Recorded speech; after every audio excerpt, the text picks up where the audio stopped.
I-Mighty Boys ziintshatsheli zikaBuildit kumakhwenkwana aneminyaka elishumi elinesithathu kwitumente ebisingathwe eNyarha kule mpelaveki. Oku kulandela ukubetha iBarcelona ngamanqaku 4-1 kwiipenalti emva kokuba umdlalo uphele entanganye lamaqela kungekho elifuna ukugoba uphondo. Umqeshi we-Mighty Boys uSamkele Brugwe uthi nangona bekungekho lula, impumelelo yeqela lakhe imvuyisile.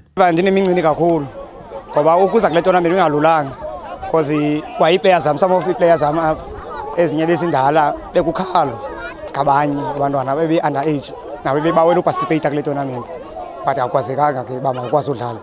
But kwaba bendibafumeneyo bembalwa bendidlala ngabo ndithe nkosi kakhulu, bendingayilindelanga ku-Mighty Boys lona because besi-organized thina besingakoredi for udlala le tournament ngokokuxelela kwam bhuti wami.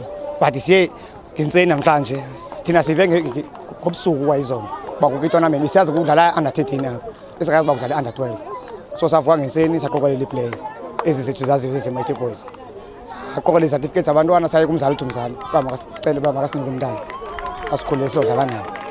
So enye into mna ndivuya kakhulu nabantu bendiphetheni nabo ngaphandle, ndithe nkosi Mighty Boys kakhulu. Omele uBuildit eMpuma Kapa uMonwabisi Jasa uthi bebejongene nomceli-mngeni wezikolo ebezingafuni ukuthatha inxaxheba kule tumente. Uthi oku kubanyanzelise bagcwalise inani ngamaqela asekuhlaleni. First tournament and no problems that needs, more especially in Bedford. The departments, I find out ukuthi mhlawumbi they are lacking in terms of knowledge yale tournament. We organized the tournament yesterday last come to Department of Education Society no. Thina sicela izikolo zethu singaparticipate because we don't know the tournament. Many years and many stores siqhuba tournament nezikolo, but it's my first experience ukuthi iBedford okanye iMathole West you don't understand the initiative of this tournament. Now kufuneke ngosibuyele back ngoku siyofundisa abantu ukuthi kwenzeka ntoni kule tournament kaBuildit. What is the aim of us? What is an objective for us ukuthi sibe nale tournament? That's why now we're writing to the local teams. Nalapho uyafika we have problems ezikhoyo politically suffer and and school. So for the first tournament lo nyaka ndiyayibona ba lo nyaka uzaba hot. There's a lot of stores, lot of problems on the ground. Esingangeniyo ndawo thina siyi-brand, but ukukhusela i-brand yethu we need ukuthi at least siyibeke indlebe sive sizama unceda besinokunceda khona. Omnye wabaxhasi bale tumente uMpumi Ndabane wakwaToyota uthi ukubakho kwabo kule tumente kunika uluntu ithuba lokuva ngendlela zokuthenga iimoto.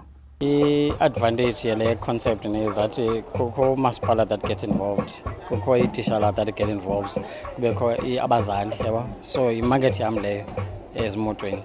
What I do mna ayithengisa imoto, so xa ndilapha kule ndawo I get exposure yabo, ndikwazi nophendula imibuzo yabantu because abanye abantu basabakwazi banalixesha loya kwi-dealership, so if I go to them yabo kuba lula just to answer questions because abanye abantu bayafuna ukuzithenga imoto. Umuntu othuswe laa nto xa ibona into yabo abe nomdla. Umdlali othe wabalasela kule tumente uphumelele itanki likaGeorge uBhaka kunye nendebe. Lona iqela i-Mighty Boys liphumelele indebe kunye neembasa zegolide kwiindaba ze-MPK TV. Gcwabe eNyarha.